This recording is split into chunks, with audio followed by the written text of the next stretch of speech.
The Dark Knight Returns is probably the most impactful Batman comic book DC has ever made. The modern mythology as we know it would not exist if it weren't for Frank Miller's iconic story. And the fact that this book will be 40 years old next year and it is still being emulated, referenced, homaged, and adapted is nothing short of legendary. If you think I'm joking, guys, just realize that 4 of the biggest superhero movies or animations were directly inspired by The Dark Knight Returns, or they used tropes that Frank Miller popularized with The Dark Knight Returns. The Dark Knight Rises could have been called The Dark Knight Returns, being how the first act is almost exactly influenced by it. Zack Snyder's interpretation of Batman in Batman vs Superman is pretty directly inspired by Miller. There's a direct animated adaptation of the comic, and the Batman Beyond show also utilized tropes from the book. Now, what exactly does this have to do with Absolute Batman? I mean, that is why you clicked on the video, right? Well, Absolute Batman is basically Diet The Dark Knight Returns.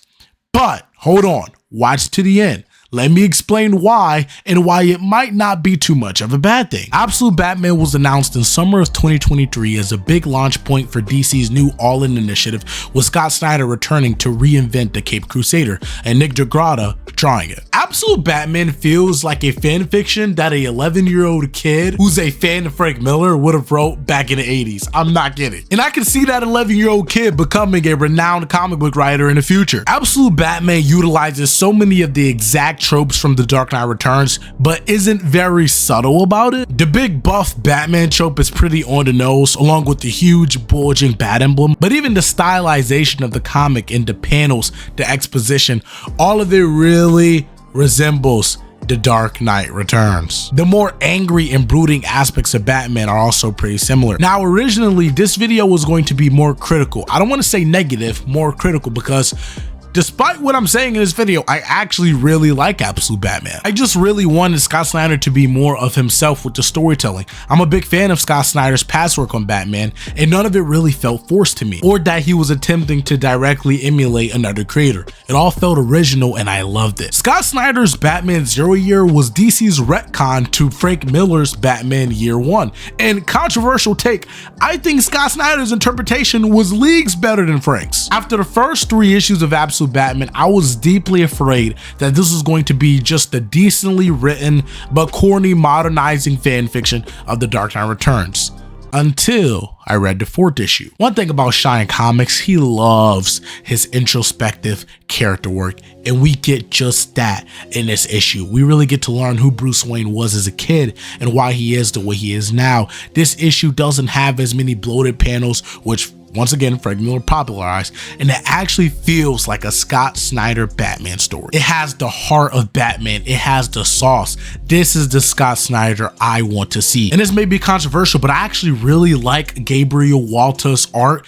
in this issue more than I liked Nick DeGratta's art in the previous issues. Don't get me wrong, Nick DeGratta's covers are amazing. I love his covers, but his interiors don't really scratch that itch for me. To be honest with you all, I feel like this series will be mostly carried by its villains, because this version of Batman really offers nothing new or original that I find to be meaningful. You could easily replace Absolute Batman with the Batman from The Dark Knight Returns. However, I'm far more interested in Bruce Wayne in this universe, and I'm far more moved when he doesn't have the cowl on, and I think that says a lot. Every time we get more pieces of the puzzle of his origins, what his friends are like, what his relationship with them are like, it's amazing. I love it. The way his relationship with Joe Chill was characterized in this comic is a dynamic we've never seen like this, and I am so invested in what's going to come next. I'm super excited to see what Catwoman is like in a modern day, and I'm also very excited to see this version of Joker. A Joker who's pretty much a lot like main continuity Bruce Wayne.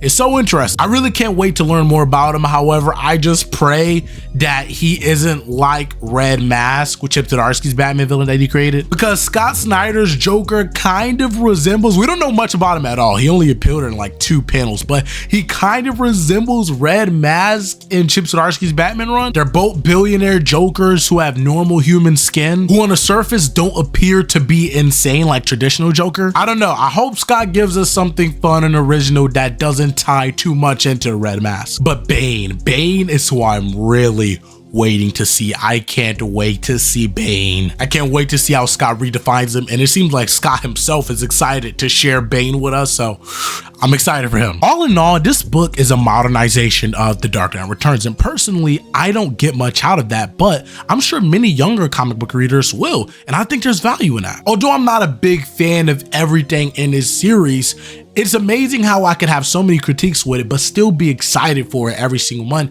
and still overall like it. Overall, I don't need the bloated panels, I don't need the Frank Miller exposition, and I know that Nick DeGraw is a phenomenal artist. I would like for his art to be a bit more grounded and darker, maybe implement more black in, you know, the action scenes and just overall with the city, because like I feel like it fits the theme of the Absolute Universe very well and it looks great. What do you guys think about Absolute Batman? What do you guys think about The Dark Knight Returns? Do you think that this series feels like it's taking a bit too much from The Dark Knight Returns, or do you not see the resemblance at all? You guys should definitely check out this series. It is pretty good, and read The Dark Knight Returns too. Maybe you'll see kind of the resemblance in the two.